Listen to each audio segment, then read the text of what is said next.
Compendio. Hoy contamos con la grata presencia del presidente de la Junta Monetaria, el economista Abelardo Pachano, y el doctor Blasco Peña Herrera Padilla, ex vicepresidente de la República, a quienes agradecemos por la gentileza de encontrarse aquí en los estudios de Radio Quito y particularmente en el programa Compendio. Iniciamos con el señor presidente de la Junta Monetaria, el economista Abelardo Pachano. En el largo proceso de renegociación de la deuda externa, una de las aspiraciones del Ecuador ha sido entrar en el Plan Brady, meta que se cumplirá en el lapso de 6 meses, según ha dicho el subsecretario del Tesoro norteamericano, David Mulford.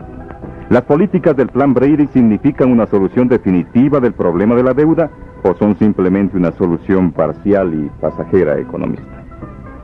Muchas gracias. En realidad es para mí un honor estar en este programa, y más si se trata de compartir con un distinguido político ecuatoriano, un distinguido ex vicepresidente de la República y un amigo, Blasco Peña Herrera, a quien yo quiero expresarle públicamente, como lo he hecho en privado, mis consideraciones y mi aprecio personal.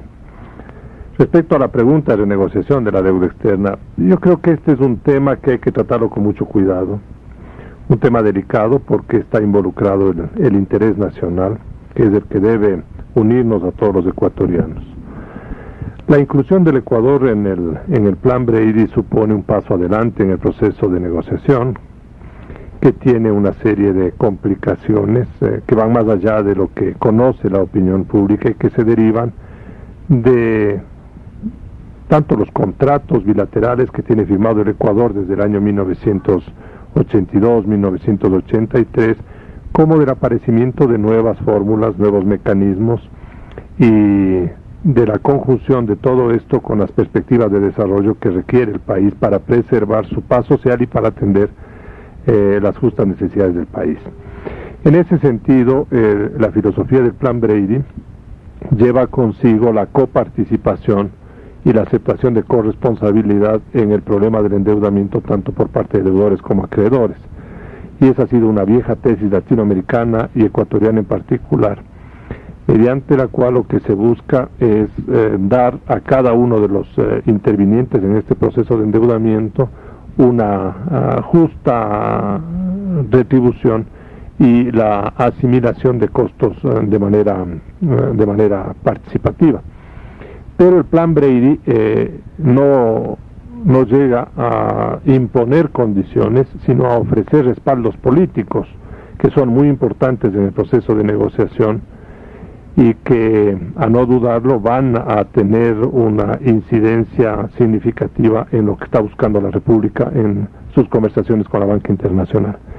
Pero esto debe venir acompañado de otros ingredientes adicionales para que nuestros países puedan tener un marco de desarrollo mucho más estable. Y esos son la participación mucho más activa de los organismos multilaterales en los procesos de financiamiento de nuestras economías, ya que no vamos a contar con fuentes de recursos por parte de la banca privada internacional. Y en segundo lugar, se debe también encontrar mecanismos, y este es un proceso también mucho más largo y delicado, que aseguren precios remunerativos y justos para los principales productos de exportación del Ecuador, porque de otra manera, si es que se producen caídas de precios violentas en las exportaciones y en el valor de las exportaciones de nuestros países, todo el esfuerzo interno se desgasta, se anula en muchos casos e inclusive no logra ni siquiera compensar para poder mantener una relación financiera con nuestros acreedores adecuada. De tal manera que, para resumirle mi opinión, el Plan Brady es un escalón adicional en el proceso de negociación, forma parte de este laberinto de negociaciones que tenemos nosotros aquí adelante, y debe ser considerado como una pieza adicional a los otros elementos que deben regir o deben modificarse dentro de la Organización Económica Mundial. Gracias, economista. Damos la cordial bienvenida al doctor Blasco Peña Herrera Padilla.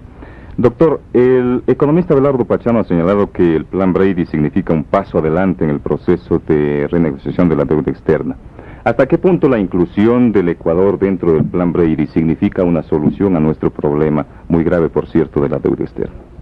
Gracias, licenciado, por su amable bienvenida, y permítame que exprese también, no por retribuir las amabilísimas expresiones del economista Abelardo Pachano, sino porque lo siento muy sinceramente, que también me satisface estar en una conversación tan interesante como esta con él, porque tengo el concepto de su persona y de su gestión que lo tiene la gente de bien de este país, en el sentido de que es un manejo, el suyo, pulcro y acertado, dentro pues de las humanas limitaciones y las limitaciones políticas, que a veces son peores que las humanas.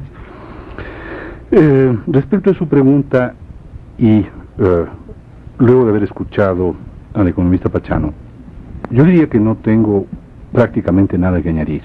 Coincido con él en cuanto a considerar que este famoso plan Brady, así llamado, es sin duda alguna un paso adelante en las dos direcciones, en la de facilitar en alguna forma la solución del problema de los deudores y en la de admitir por parte de los acreedores su corresponsabilidad.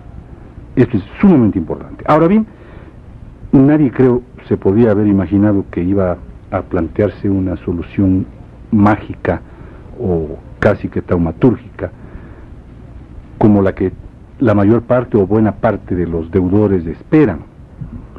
El problema es de una gran complejidad porque involucra el funcionamiento del sistema financiero e implica la percepción de realidades de los países subdesarrollados que son muy difíciles de entender por parte de los acreedores, o sea, de los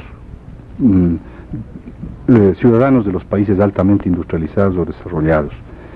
Es un paso adelante, sí. Tendrán que darse muchos más, porque está visto que aún la aplicación de este plan, en un esquema tan favorable como el que tiene México, frente a Estados Unidos sobre todo, aún así no resulta del todo satisfactorio. Yo he leído en los últimos días, tiempos, muy severas críticas en México a la solución mexicana, que sin duda alguna es una solución que más que derivarse del plan Brady se deriva de la frontera con Estados Unidos y de los intereses comunes de los dos países. Por manera que no es lógico, no es sensato esperar una fórmula milagrosa, sino que hay que caminar en dirección a la solución de ese problema. Gracias al doctor Blasco Peña Herrera Padilla. Continuamos con este programa compendio y el análisis del tema la deuda externa y sus consecuencias en el Ecuador. Economista Pachano, varios analistas han señalado que la propuesta de la banca acreedora para renegociar la deuda externa ecuatoriana es inaceptable en términos económicos porque prácticamente se quiere gobernar el país. Esto concuerda con la posición del presidente de la República, doctor Rodrigo Borja Ceballos, hasta cierto punto, quien en declaraciones a la prensa señaló que la contrapropuesta de los bancos acreedores no es aceptable para el Ecuador, porque los bancos, entre otras cosas, aspiran a recibir un monto de 239 millones de dólares solo por intereses de la deuda en 1990. Definitivamente, economista, no se aceptará la contrapropuesta de la banca acreedora, como ha señalado el señor presidente de la República, y si hay aceptación de algunos puntos, ¿qué esfuerzos demandará esto del país? Creo que hay que precisar la opinión del señor presidente. No es que no se acepta la contrapropuesta, sino de que la contrapropuesta tiene limitaciones y tiene aspectos que deben ser considerados con mucho cuidado y que la República no debería aceptarlos. Pero la opinión del señor presidente no ha sido el de rechazar la contrapropuesta, porque esta tiene indiscutiblemente una serie de elementos positivos, así como conlleva limitaciones o condicionantes que merecen un análisis y un estudio muy detenido por parte de la delegación ecuatoriana. Pero miremos el panorama en términos objetivos. ¿Cuál es el estado de la relación del Ecuador con la banca acreedora? El Ecuador no le puede pagar la totalidad de los intereses, tiene un monto de atrasos que superan los 1.180 millones de dólares, acumulados en aproximadamente 3 años y unos meses de gestión. Apenas se le puede cancelar desde junio del año anterior el 30% del servicio de la deuda y consecuentemente está demostrando que la situación es, si podemos nosotros decirlo, una situación de incumplimiento de pagos por parte del país. ¿Debido a qué? A que el Ecuador no tiene capacidad de pago por las circunstancias que todos conocemos. De tal manera que no me voy a profundizar en esa parte. Entonces, manejar una negociación en esas condiciones no es lo mismo que manejar una negociación en condición normal. Cuando un país, por ejemplo México, que el caso del doctor Peña lo mencionaba, México estaba al día en el pago de los intereses.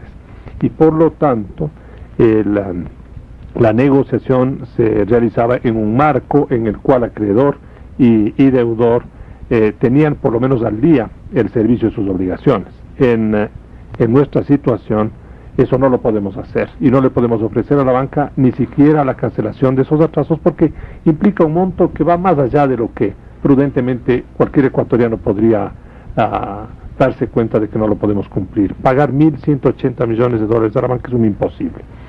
Entonces, en esas condiciones, de haber conseguido sentarnos en una mesa de negociaciones con la banca, y luego de la propuesta nuestra sobre la base de la determinación del concepto de capacidad de pago, que implica un descuento voluminoso en la negociación de la deuda con ellos, y de que la banca haya considerado y nos haya planteado una primera etapa de negociación, es un gran avance, porque hoy estamos ya no en el proceso de simplemente buscar establecer precondiciones para sentarnos a negociar, sino que estamos sentados en la mesa de negociaciones. Hemos cambiado de una actitud hostil y contraria a la negociación a una actitud favorable a pesar de esas limitaciones. Entonces, la banca en su contrapropuesta le está facilitando una opción al Estado ecuatoriano de recomprarse, aunque sea limitadamente, parte de la deuda ecuatoriana, al precio que fije el Estado ecuatoriano, y que ese será uno de los elementos a considerarse en el proceso de negociación. De tal forma que yo creo que nosotros podemos con bastante claridad calificar a la contrapropuesta de la banca como una contrapropuesta positiva, es un paso adelante, pero que tiene limitaciones y que merece observaciones por parte de la República. Y por eso es que estamos trabajando para luego nosotros entregarle a la banca aquellos elementos que deberían incorporarse o que deberían excluirse de la contrapropuesta por ellos planteados. Todo esto dentro de un marco amplio de negociación. No solo se trata de si pagamos más intereses o pagamos menos intereses, sino de un conjunto de factores que tienen que vincularse en el proceso y que unos van sumando y otros van restando, y que a la final nos tiene que dar un balance que sea satisfactorio para el país. Economista, lo que no se ha dejado bien en claro es quizá cuáles son los condicionamientos o las limitaciones de las que usted habla para este proceso. Esta es una primera etapa que tiene una duración de 1 año, que le permite una compra limitada de deuda externa al Estado ecuatoriano, pero que no se nos dice nada más adelante. De tal manera que todavía no vislumbramos cuál es el paquete global de renegociación de la deuda. Y en ese sentido estamos trabajando. Gracias, economista. Doctor Peña Herrera, los pasos que está dando el gobierno nacional y las autoridades económicas en su conjunto, el equipo renegociador de la deuda, ¿son correctos para alcanzar una solución al problema de la deuda?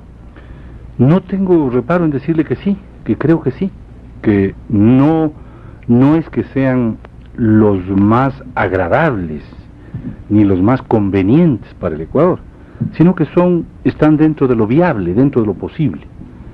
Durante 8 años ya hemos manejado el tema de la deuda en todos los países latinoamericanos y en el nuestro tal vez en particular, con una gran dosis de irresponsabilidad, haciendo declaraciones tonantes, categóricas, rotundas, e imaginando que la solución mágica de todo radica en no pagar la deuda. Todavía, en esta campaña electoral es sorprendente que hay candidatos a diputados, que son personas pues de alta formación intelectual, se supone, que siguen sosteniendo que la solución de los problemas ecuatorianos es no pagar la deuda. Pero si no estamos pagando la deuda, y no hemos logrado resolver ningún problema desde el año 87, ay, que eso es un planteamiento disparatado. Otro, de que no debe someterse el país por el ejercicio de su soberanía y el respeto a su soberanía a ninguna clase de presión o ninguna clase de condicionamiento que provenga tanto del famoso Fondo Monetario Internacional como de la propia banca acreedora. Esto también desgraciadamente es un disparate, porque no hay país en el mundo que pueda eludir o evadir cierto tipo de condicionamientos, tanto por la Autoridad Monetaria Internacional como por los acreedores. Esto lo acepta y lo ha aceptado Cuba respecto de sus principales acreedores, que son los países del área socialista. Esto lo aceptó Perú a regañadientes después de las tonantes declaraciones del señor Alan García de que pagaría lo que a él le parecía conveniente. En fin, todos los países del mundo tienen que aceptar cierto tipo de condicionamientos. En tanto y en cuanto esos condicionamientos no lesionen los intereses nacionales, yo creo que tienen que ser aceptados, porque no nos queda otra alternativa, porque estamos viviendo en un mundo de interdependencia tan grande, que si aspiramos, por ejemplo, a crecer y desarrollarnos, tenemos que partir del supuesto de que vamos a exportar más, de que vamos a vender más, y si queremos vender más, tenemos que aceptar pues, cierto cuadro económico, cierta organización en el mundo financiero en la que se desenvuelven esta clase de actividades. De manera que esta sería mi respuesta. Gracias, doctor. Economista Pachano, ¿en qué forma se van a realizar los pagos de los intereses atrasados en el futuro? Eso no está definido todavía en el proceso de negociación, está incorporado al programa global, se tiene que establecer de común acuerdo con nuestros acreedores y ya veremos las distintas fórmulas en que se pueden condicionar los pagos de estas obligaciones, pero deberá someterse al concepto básico que está involucrado y que es el centro de la negociación de capacidad de pago del país, que no es otra cosa que establecer una balanza de pagos ecuatoriana cuya primera prioridad sea el desarrollo interno, la reactivación, la recuperación de la producción nacional para resolver nuestros problemas internos y también para tener posibilidades reales de cancelar en la parte que podamos estas obligaciones contraídas con la banca acreedora. De otra parte, economista, varios expertos han señalado que la banca acreedora, a más de regular lo que debe hacer el país con su reserva monetaria, pretende recibir el 50% de los excedentes de la venta del petróleo sobre los $16 por barril, es decir, por concepto de pago de la deuda. ¿Son verdaderas estas aseveraciones y cómo se están manejando los excedentes del precio del petróleo en estos momentos?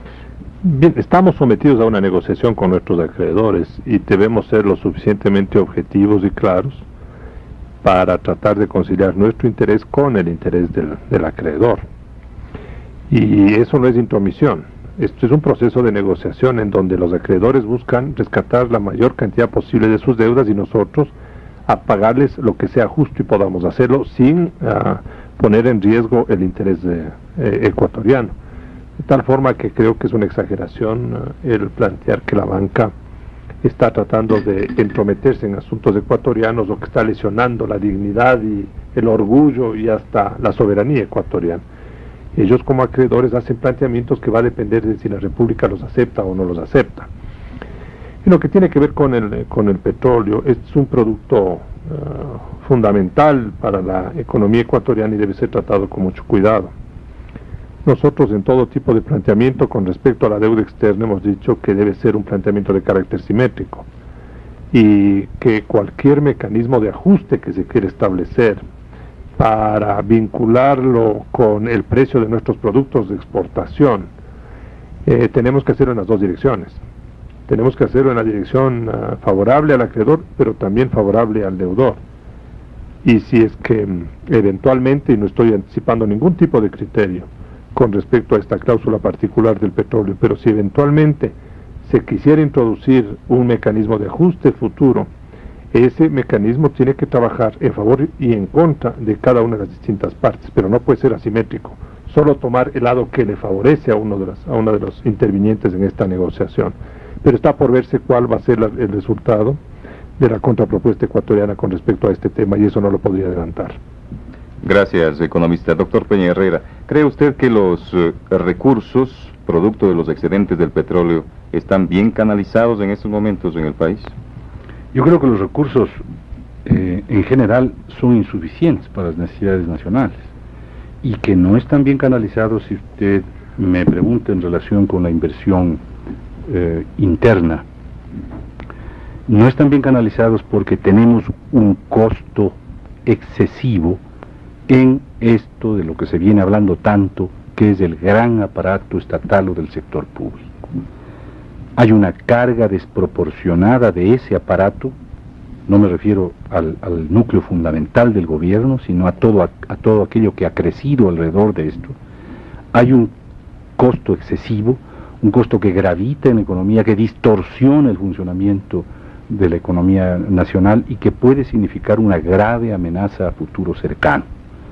Por este motivo, me ha parecido que dentro, como decía al comienzo, de las limitaciones políticas sobre todo, este manejo de la política de crédito al sector público, un manejo, diría yo, bastante severo, muy serio, es uno de los logros y de los abonos más significativos a la gestión de las autoridades monetarias, que yo lo he reconocido y lo he ponderado repetidas veces, e inclusive en este mismo programa con usted en más de una ocasión, porque frente a la presión que existe, una presión incesante y creciente frente a todo gobierno, y más aún a un gobierno que está enfrentado a un proceso electoral cercano, presión que existe en demanda de inversiones, de obras, de obsequios, de gastos, de incremento de personal, etcétera, se ha mantenido una actitud realmente encomiable de control, de limitación del gasto.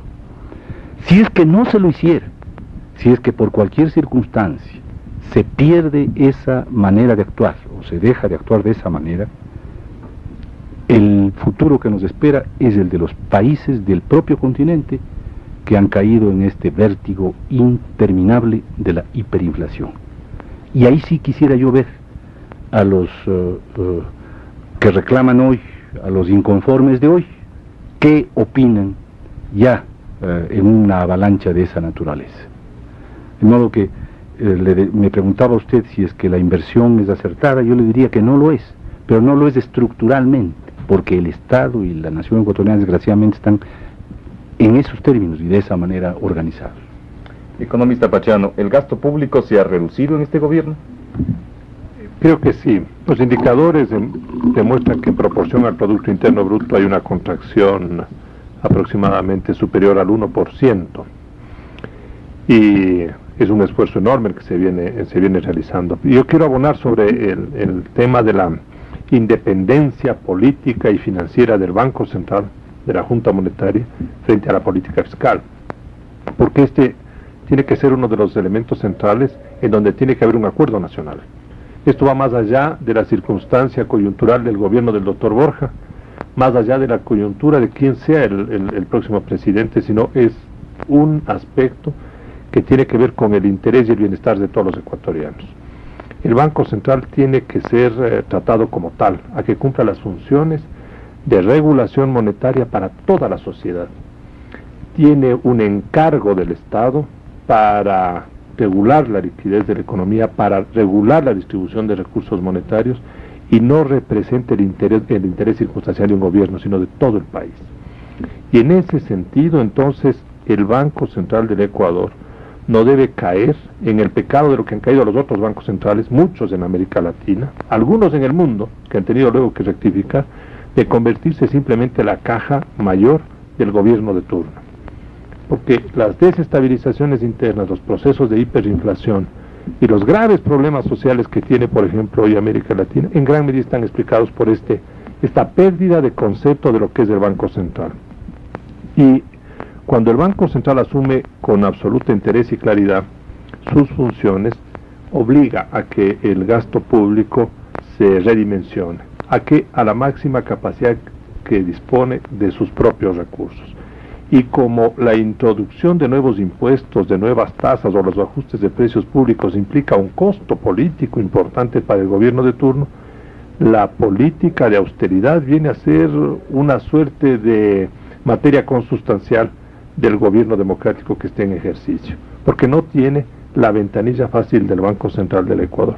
Y lo que nosotros hemos hecho en estos 20 meses de gestión es colaborar para que se rescate este principio, que lamentablemente lo perdimos, yo creo que momentáneamente, espero que nunca más vuelva a ocurrir lo que pasó, y lo que debemos hacer es en el futuro asegurarnos para que se respete esa independencia política y financiera del Banco Central del Ecuador. Con eso creo que el problema de la hiperdimensión del Estado como representante de toda la sociedad empieza a tener en ese momento una reversión indiscutible.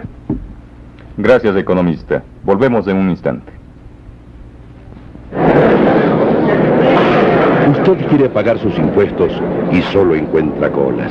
Colas y más colas, otras colas, colas interminables. Venga con nosotros. Si usted es cliente del Banco Consolidado y nos autoriza, debitamos de su cuenta el valor de sus impuestos. Y si no dispone de recursos, podemos financiarle. Y si no es cliente nuestro, también podemos financiarle. Venga, converse con nosotros y no haga colas. Banco Consolidado, siempre a su lado.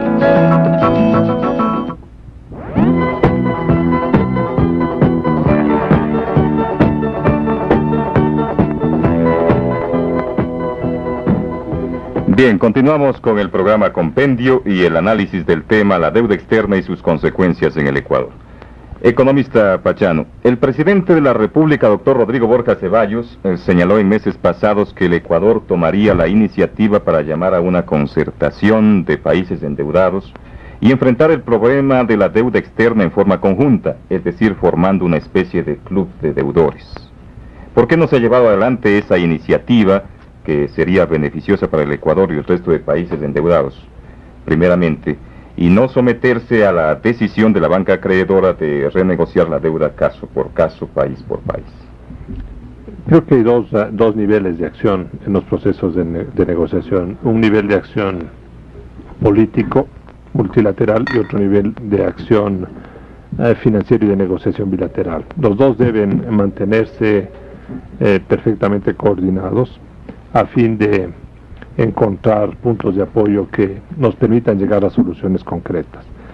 El Ecuador ha logrado reinsertarse dentro de América Latina en los distintos mecanismos y foros para discutir multilateralmente las distintas posibilidades, mecanismos, fórmulas que podrían establecerse dentro de los procesos de negociación de carácter bilateral.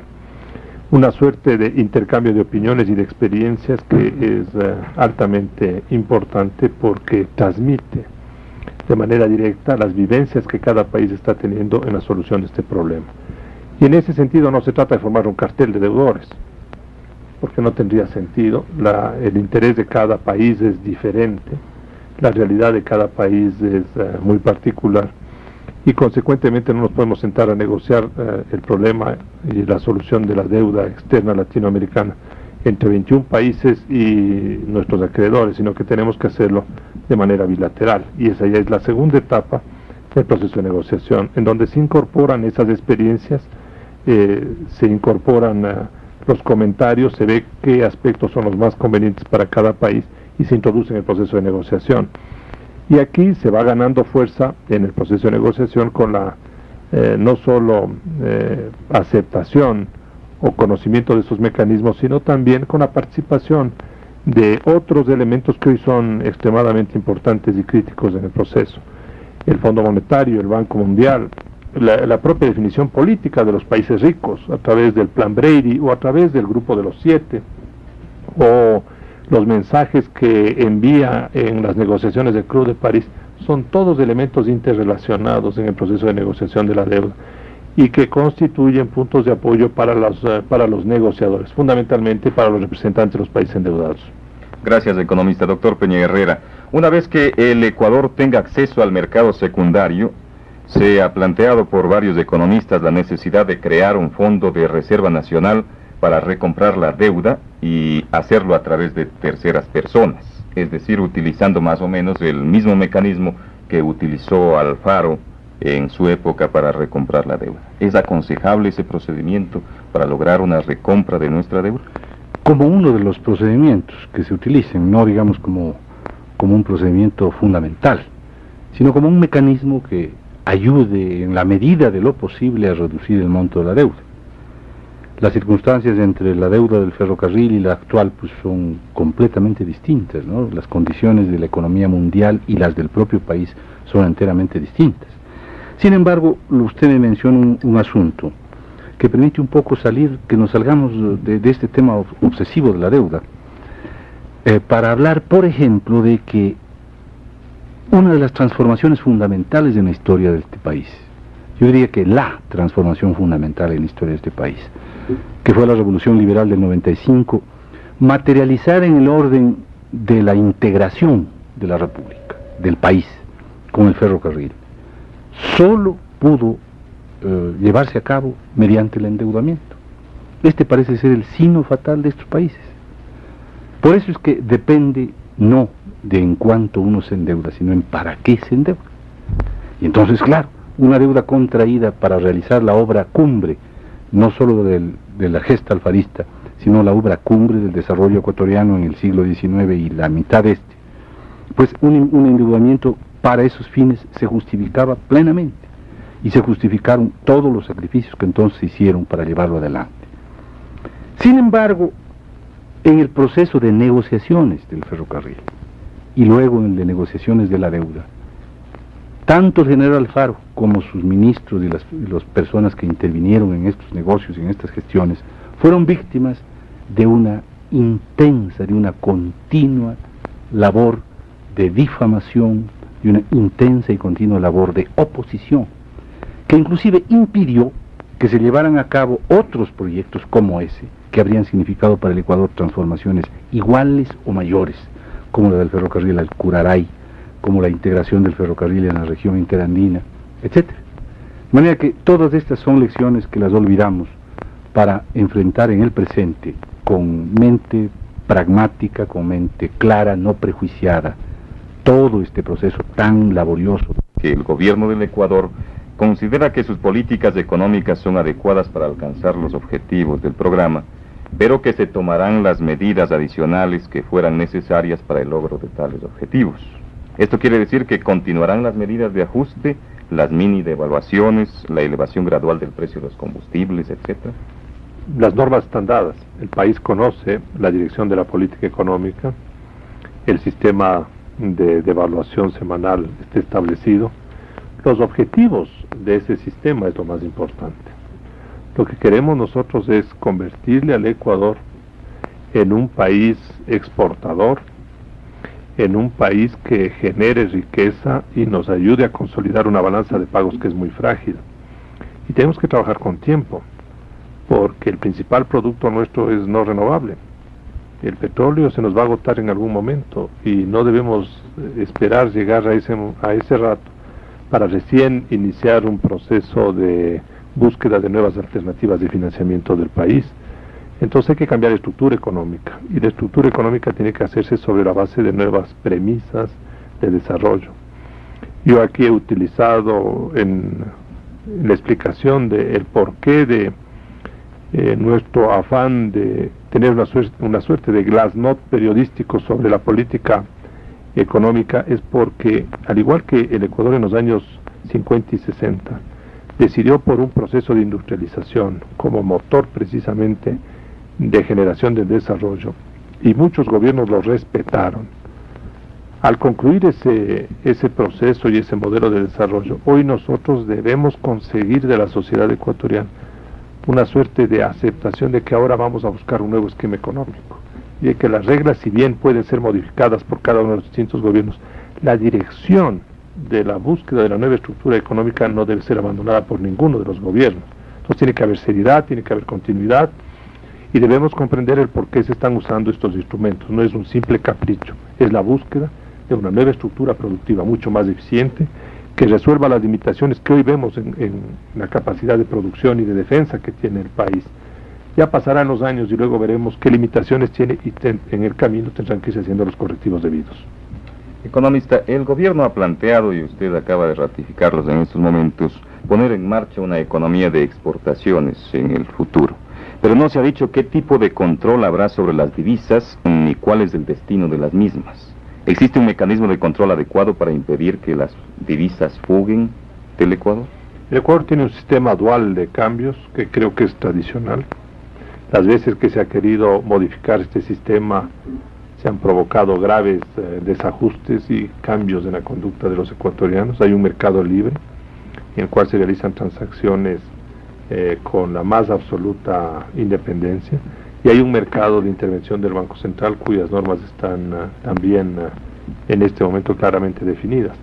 de tal manera que si buscamos promover exportaciones, tenemos los mecanismos cambiarios, los sistemas de intervención del Estado, que tienen que ser flexibles, tienen que ser claros, tienen que estar adecuados a la realidad circunstancial de cada país, y en ese sentido apoyar precisamente la línea de promoción de exportaciones. Yo creo que las cosas están dadas y ahora esperamos la respuesta por parte de la inversión nacional en general.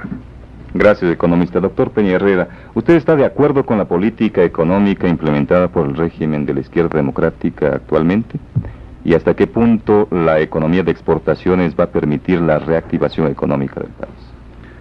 Mi respuesta no puede ser así tan rotunda como usted la quiere, porque la política económica es una cosa muy amplia. Es decir, hay aspectos en los cuales estoy de acuerdo y lo digo con toda la claridad y la franqueza, y hay otros en los que estoy en desacuerdo. Por ejemplo, yo no creo que solamente con resolver los problemas de carácter cambiario, es decir, con una política cambiaria apropiada, se logre estimular las exportaciones adecuadamente. Si bien es un asunto neurálgico, crucial, cuyo mal manejo muchas veces ha frustrado la capacidad exportadora del país. Si bien es así, digo, hay otros mecanismos y otros medios por los cuales se puede intensificar esa capacidad exportadora y ampliarla. Uno de los más modestos de estos medios, y probablemente por eso no muy atractivo para las autoridades en el ramo, sobre todo las de carácter político, es este que le llamamos el programa de desburocratización. Si no se exporta, en gran medida, creo yo, es por falta de coordinación administrativa y por exceso de regulaciones administrativas.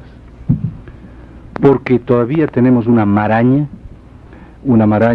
en la que nadie ha echado suficiente hacha y machete como para poder desbrozarla y para poder dejarle al exportador potencial en capacidad de volverse un exportador real, efectivo. El Ecuador, voy a poner un ejemplo, se ha escandalizado en los últimos días por una exportación de troncos de eucalipto que se proponía o se había proyectado realizar por la ciudad de Esmeraldas. No he puesto atención de quiénes eran los que querían hacerlo, parece que eran personas allegadas al gobierno. Digo yo, los individuos que manejaban ese negocio. Sin embargo, el hecho de que se hubiera impedido tan dramáticamente la exportación de troncos de eucalipto revela la existencia de una maraña burocrática ineficaz y excesiva. Ineficaz porque no fueron capaces de prever el proceso y lo descubrieron en el momento en que ya se embarcaban los troncos de eucalipto. Y excesiva porque siendo los troncos de eucalipto madera o un bien renovable y fácilmente renovable, yo no veo razón alguna para impedir que salgan del país cuando ya han sido reducidos a materia que va a servir exclusivamente para ser quemada o para servir en una primera etapa para fines de construcción. Esto revela que no tenemos mentalidad exportadora, no tenemos una realidad administrativa exportadora, no tenemos mecanismos eficaces de promoción de exportaciones.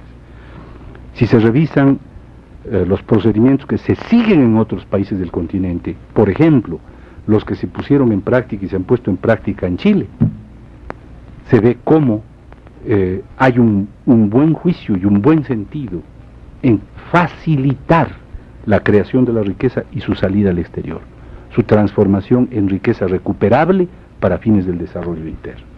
De modo que hay muchos mecanismos, además de simplemente el cambiario. Hay otros que son, por ejemplo, aquellos que nunca realmente el país ha logrado establecer, los de la investigación eficaz de mercados, los de la labor promotora eficaz en el exterior. Nuestro servicio exterior ha adolecido de una ineptitud absoluta en este sentido, y lo propio los famosos agregados comerciales, que no han sido sino burócratas o favoritos políticos que han ido a calentar su asiento en diferentes lugares del mundo, pero no a hacer lo que hacen los funcionarios de la misma naturaleza de otros países que sí saben cómo llegar a este nivel de la exportación intensiva. Naturalmente que el Ecuador tiene que prever lo que ya se le viene, es decir, decía el economista Pachano, la pronta extinción de este recurso fundamental que es el petróleo, que no es pasado mañana, es casi históricamente mañana. De manera que tenemos que, con tiempo, crear la mentalidad, crear los mecanismos administrativos y crear las fuentes productivas.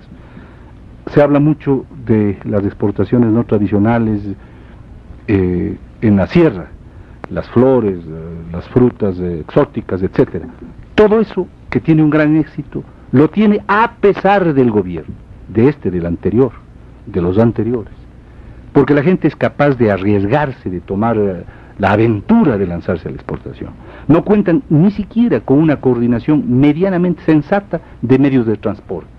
Muchas veces se han producido verdaderos fracasos que han arruinado varias fortunas porque simplemente los aviones de Ecuatoriana fueron destinados a otro servicio o no estuvieron disponibles adecuadamente. Y así por el estilo. Gracias, doctor. Usted escucha el programa Compendio, en el que están participando el economista Abelardo Pachano, presidente de la Junta Monetaria, y el doctor Blasco Peña Herrera Padilla, ex vicepresidente de la República.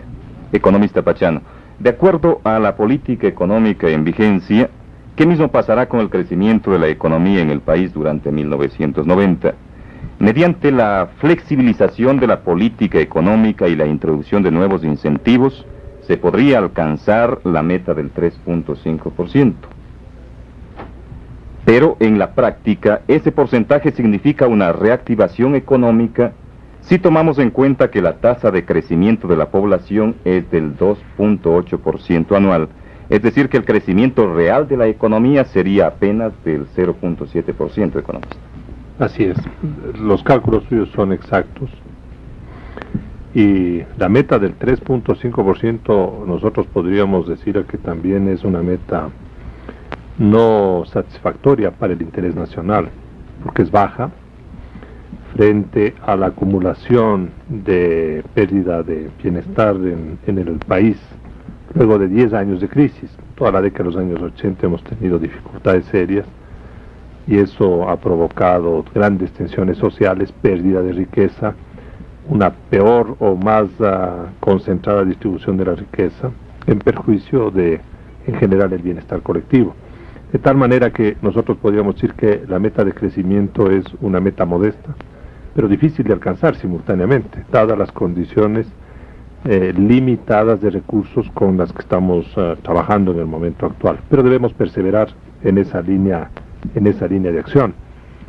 Y precisamente las dificultades son de diversa naturaleza. Cuando empezamos nosotros a flexibilizar la política monetaria, a aplicar el programa crediticio, inmediatamente tenemos respuestas en el mercado cambiario de carácter especulativo que demuestran que todavía hay una parte de la sociedad ecuatoriana que no utiliza los recursos en fines productivos, sino que está más bien tratando de obtener utilidades en el corto plazo a través de operaciones eminentemente de carácter especulativo. Entonces, el punto medio y la sintonía entre crecimiento, estabilidad, recuperación, es bien difícil de darlo, y solo con un programa que debe ser controlado diariamente, esperamos nosotros llegar a esta recuperación de la producción nacional al nivel que usted lo ha mencionado.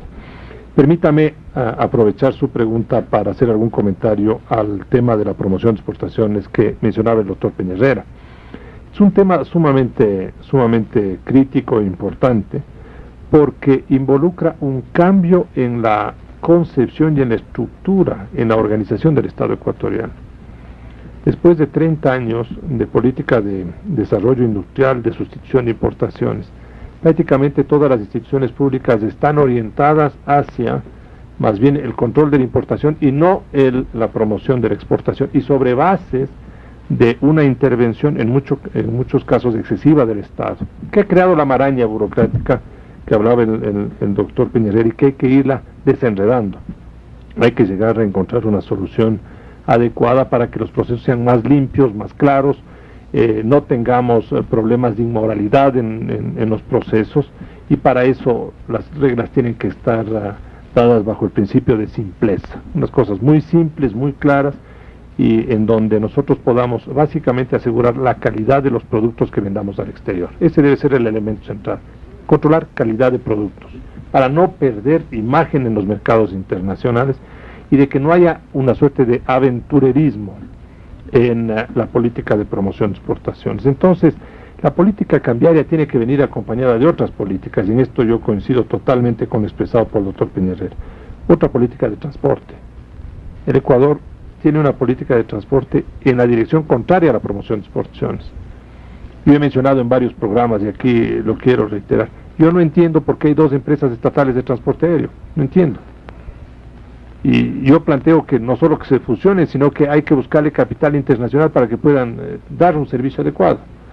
En la cuestión naviera igual, tenemos problemas, porque los costos del transporte naviero son incompatibles con la promoción de exportaciones. Entonces, hay una suerte de quererle cargar a la política cambiaria todo el peso de la promoción de exportaciones, y eso no puede ser posible.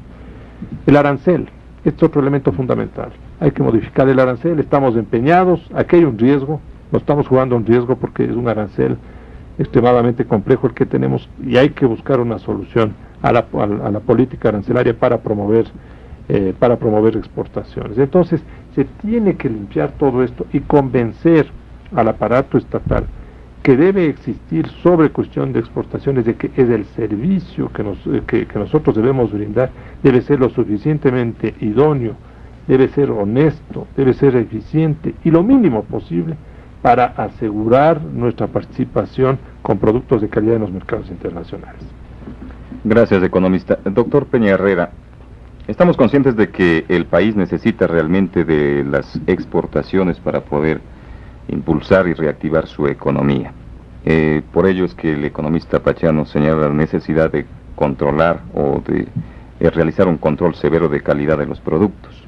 Pero se ha tomado en cuenta que los productos que se producen en el Ecuador están altamente contaminados con un elevado porcentaje de insecticidas que se utiliza para producir los mismos. Permítame referirme a algunos otros asuntos que han quedado expuestos o esbozados en las respuestas anteriores antes de referirme a este asunto puntual. Usted le preguntó al economista Pachano si había tomado, si se pensaba tomar medidas eficaces para impedir la fuga de divisas. Él respondió algo con lo que estoy de acuerdo y yo quisiera remarcarlo. Solo hay 2 medidas para evitar la fuga de divisas. 1, crear un clima de estabilidad y de confiabilidad interna. Y 2, darle al dinero una rentabilidad adecuada en el orden interno.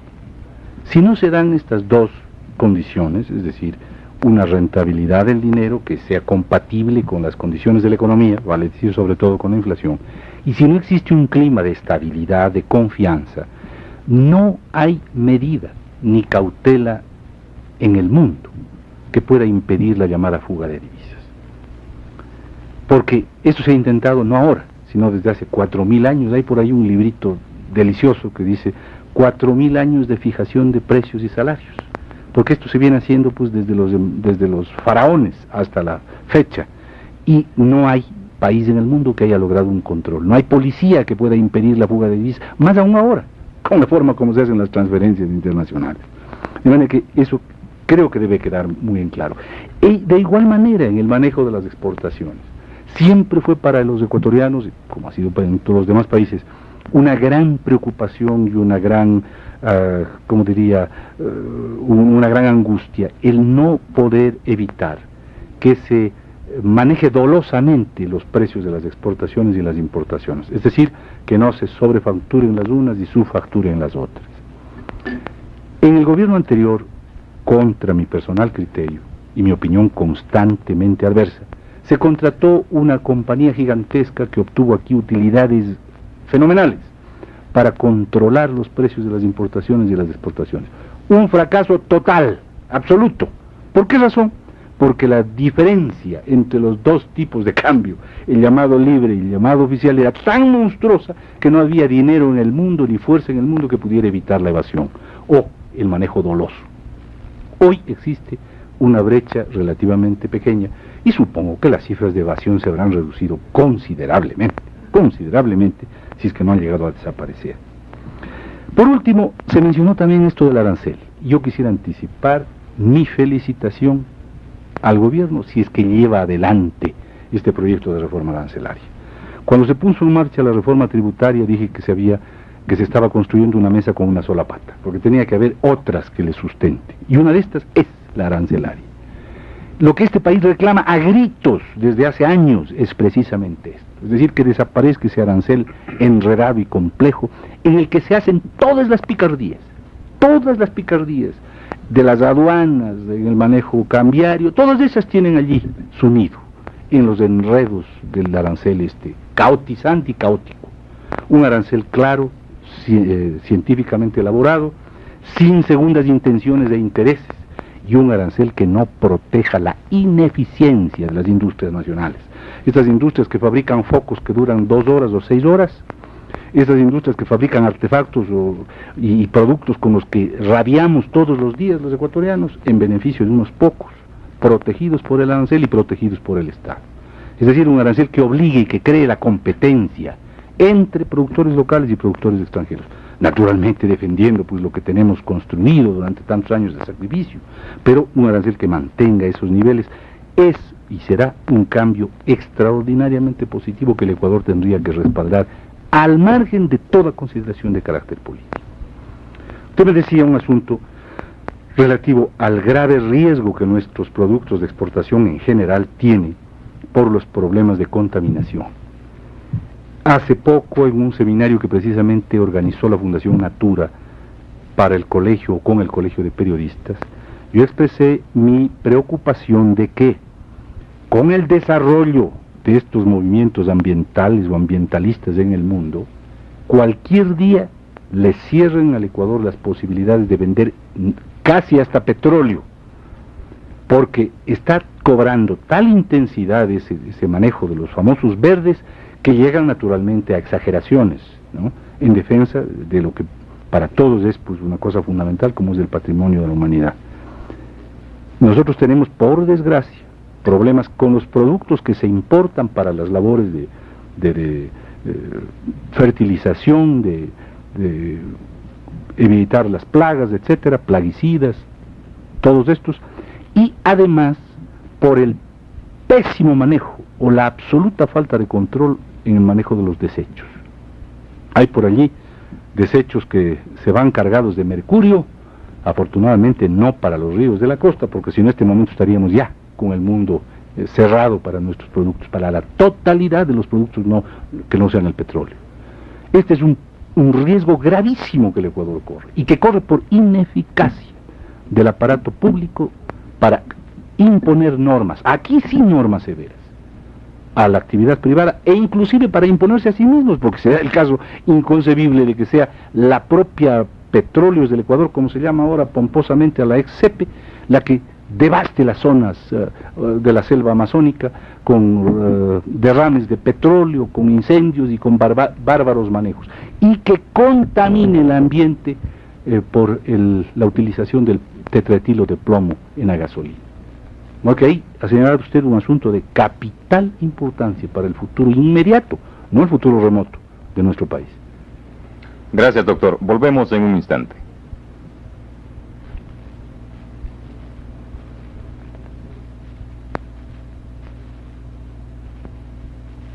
Otras colas, colas interminables. Venga con nosotros. Si usted es cliente.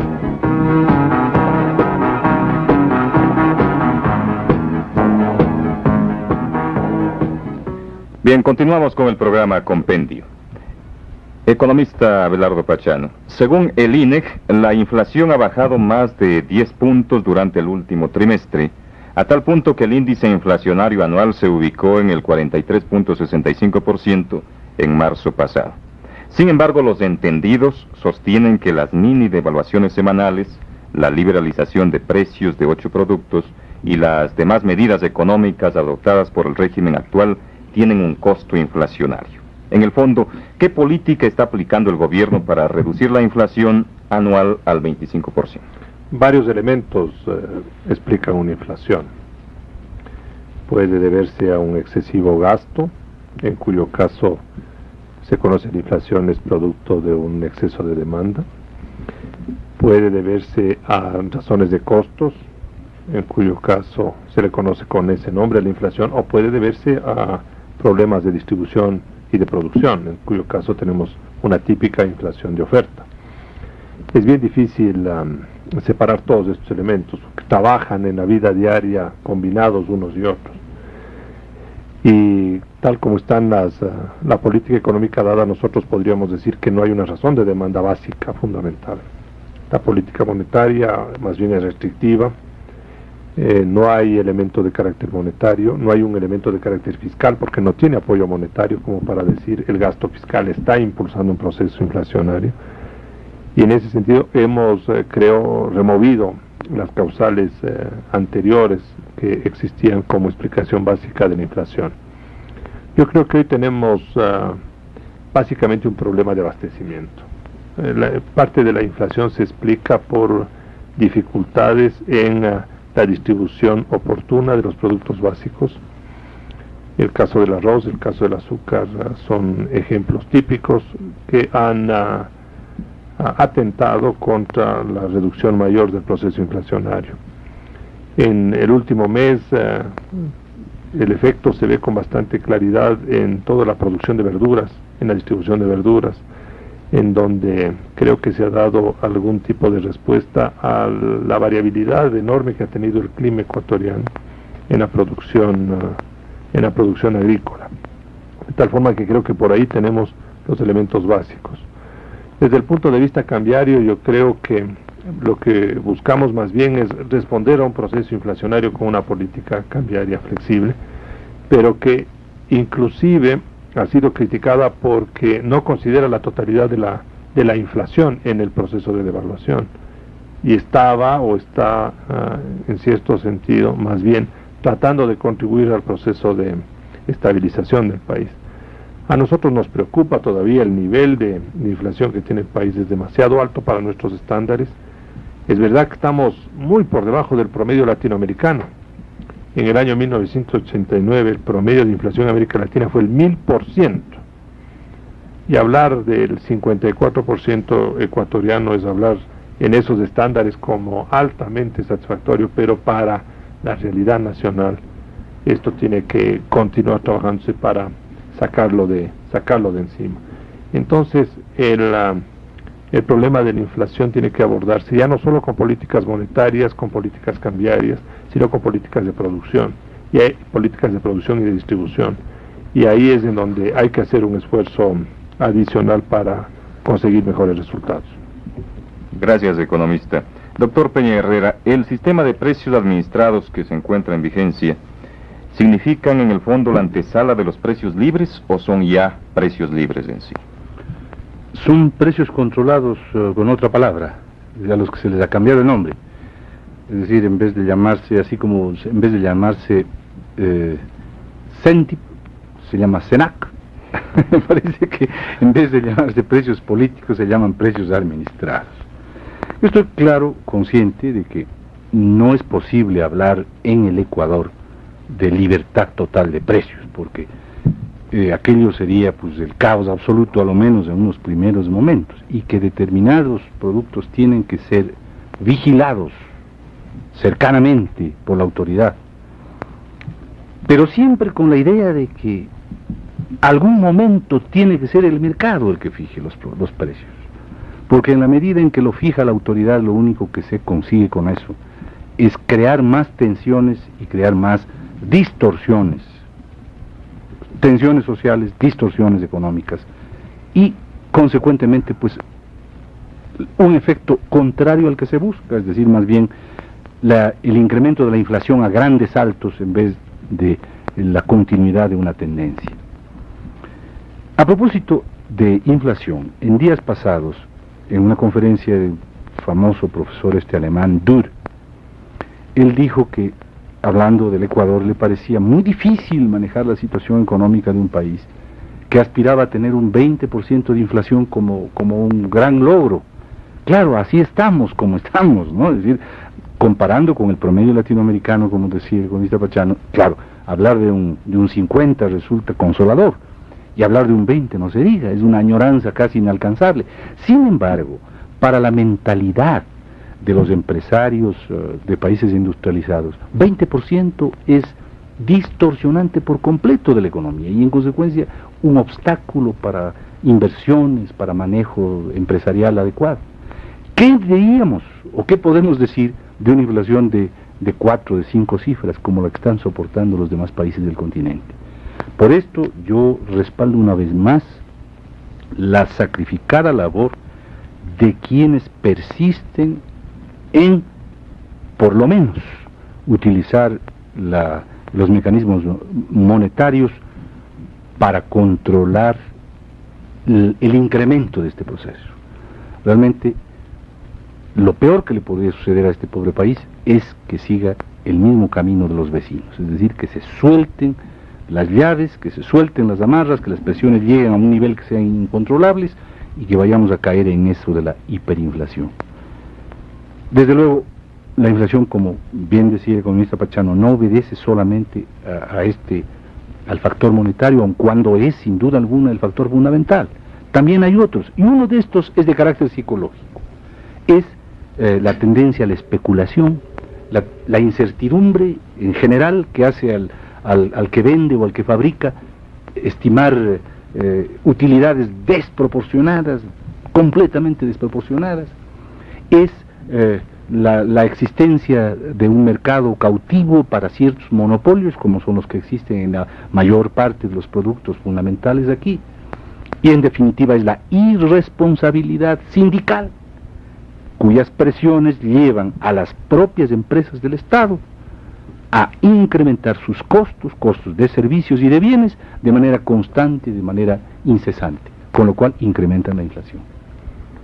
Economista Pachano, el ministro de Finanzas Jorge Gallardo reconoce que el interminable proceso de renegociación de la deuda externa ha producido una constricción financiera con los consecuentes desequilibrios internos en el empleo, la inflación y los conflictos sociales, producto de la pauperización de los niveles de vida. Los salarios han perdido totalmente su capacidad adquisitiva frente al crecimiento constante de los precios, economista. ¿Hasta cuándo se mantendrá la política salarial actual, tomando en cuenta que el salario mínimo real es de 1.400 sucres, según los estudios de los institutos de investigaciones económicas del país? El tema de la deuda es un tema traumatizante, por lo menos a través de los medios de comunicación. Y en muchos casos, no estoy hablando de la declaración del señor ministro de Finanzas, pero en muchos casos se le culpa de ser el responsable de todos los males que aquejan a las sociedades latinoamericanas y a la ecuatoriana en particular. Y creo que vale la pena hacer una reflexión corta, pero creo que puede ser fundamental. El Ecuador está recién pagando el 30% de intereses, no está pagando la deuda. Y durante casi 3 años no pagó absolutamente nada de intereses.